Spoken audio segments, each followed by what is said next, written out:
Again, welcome back to my YouTube channel. Now we will discuss about the pathophysiology of angina pectoris.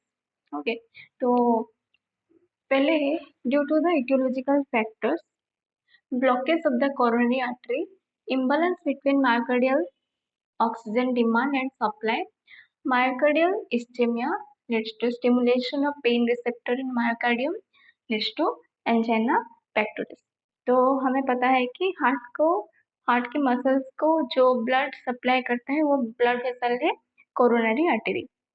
तो due to the aetiological factors, aetiological factor में हमने देखा था कि cholesterol level ज़्यादा हो जाना, सिगरेट स्मोकिंग, जेनेटिक फैक्टर्स, बहुत कुछ है। तो उसमें से कोई भी मतलब हम कोलेस्ट्रॉल को अगर ले जाएंगे तो उसमें क्या होता है कि जो हमारा कोरोनरी आर्टरी है उसमें ब्लॉकेज हो जाएगा। कैसे? एथेरोस्क्लेरोसिस बन जाएगा। ये हमारा right coronary artery and left coronary artery है, और यहाँ पर अगर ब्लॉकेज ऐसे बन गया, ठीक है, मतलब एथेरोस्क्लेरोसिस बन गया, तो यहाँ पर इसके आगे की तरफ ब्लड सप्लाई ठीक से नहीं हो पाएगा। ये वाला जो पार्ट है मायोकार्डियम, ये जो मसल्स है, यहाँ पर ऑक्सीजन का ब्लड ठीक से सप्लाई नहीं हो पाएगा, तो ये फिर काम ठीक से नहीं कर पाएगा। ठीक है, और यहाँ पर क्या होगा, पेन का शुरू हो जाएगा।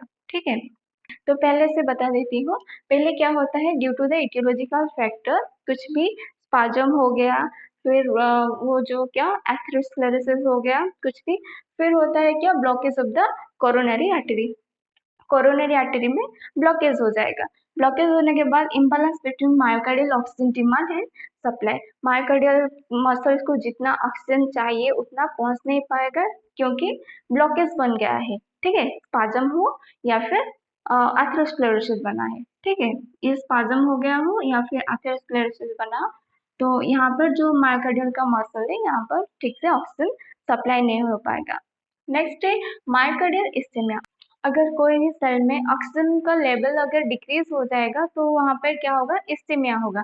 तो यहाँ पर जो सेल है वहाँ पर क्या ऑक्सीजन का अमाउंट है वो डिक्रीज हो गया, तो वहाँ पर क्या होगा, मायोकार्डियल इस्चेमिया। फिर है stimulation of pain receptor myocardium. तो यहाँ पर क्या होगा कि जो लैक्टिक एसिड है उसका फॉर्मेशन ज्यादा हो जाएगा, वहां पर स्टोर होगा, और लैक्टिक एसिड की वजह से क्या होगा ना, स्टिमुलेशन होगा पेन रिसेप्टर को, कहाँ पे, मायोकार्डियम पे। ठीक है, और नेक्स्ट है एंजाइना पेक्टोरिस। ठीक है, पेन होगा और उसी पेन को हम क्या कहेंगे, एंजाइना पेक्टोरिस। ये हो गया हमारा एंजाइना पेक्टोरिस का पैथोफिजियोलॉजी। अगर इसमें कोई डाउट है तो आप मुझे कमेंट कर सकते हो। नेक्स्ट क्लास में हम इसका डायग्नोसिस एंड मैनेजमेंट के बारे में सीखेंगे। Thank you.